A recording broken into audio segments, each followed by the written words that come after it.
All right, let's bring in now Arab-Israeli journalist Yoseph Haddad from Israel. Welcome to the program. Thanks for joining me. Now, you've written that Israel is facing a war on 5 fronts. Tell us about this. Yes, of course. I mean, we've seen what's going on in the south of Israel when we're dealing with the terrorist organization ISIS-Hamas.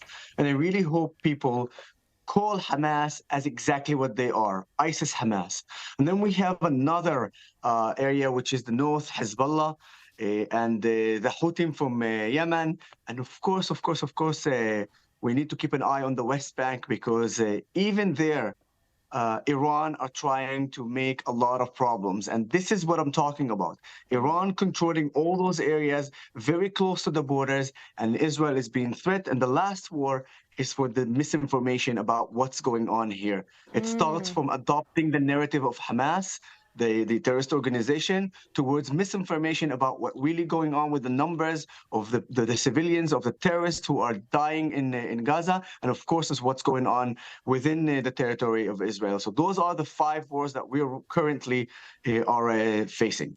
Well, let's pick up on that last theme. Do you think the international media is disproportionately taking the Hamas narrative?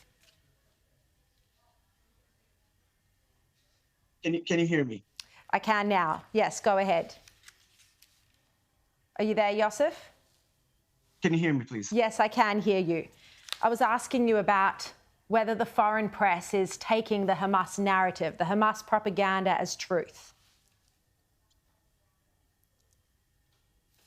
All right, I think we have lost the audio from Yoseph Haddad, but I think that is clearly what we're starting to see. We are seeing this equivalence that the media all around the world, including in Australia, is giving to Hamas and Israel. They think there's this equal footing, this Israel says this on the one side, Hamas says this on the other side, when what we've seen is that this is propaganda coming out of a terrorist organisation. You can't give it equal weight to Israeli defence officials, to the Mossad, to the Prime Minister. OK, let's bring you back in, Yosef. What do you think about this? Well, the truth is that we are seeing that the world is adopting, some of the media world is adopting the narrative of Hamas. Specifically, if we are talking about BBC, we've seen that when the Islamic Jihad actually targeted Israel and one of the missiles failed and bombed the hospital in Gaza, we've seen also how fast the world adopted the numbers that Hamas gave to the world. 500 people were killed. And it's unbelievable because I don't understand how can you count 500 people within the first 10 minutes of what's going on. Here in Israel, 3 weeks after, and we're still counting bodies.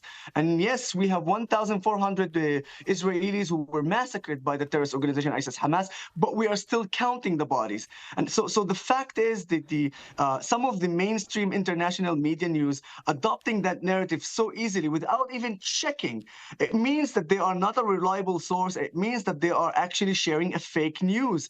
And this is something hurting Israelis, both Arabs and Jews in Israel, and of course Palestinian as well.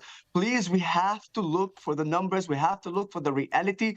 Otherwise, we will keep spreading misinformation, which will harm all of us. And if I may add just specifically about what's going on within the Arabs in Israel, the Arab Israelis, it is very important to understand that the war is not between Arabs and Jews. The war is not between Israelis and Palestinians. The war is between Israel and between the barbaric terrorist organization ISIS-Hamas. It's between the good and the bad. And you better be on the right side of the history with the good people. And the majority of the Israeli Arab society here absolutely condemn Hamas and never ever support that terrorist organization. And that is why it is so important to hear from you, Yoseph Haddad, and I'm so grateful that you joined me tonight. I'm sorry we're out of time, but I'm going to have you back on the program as the war continues. Thank you very much.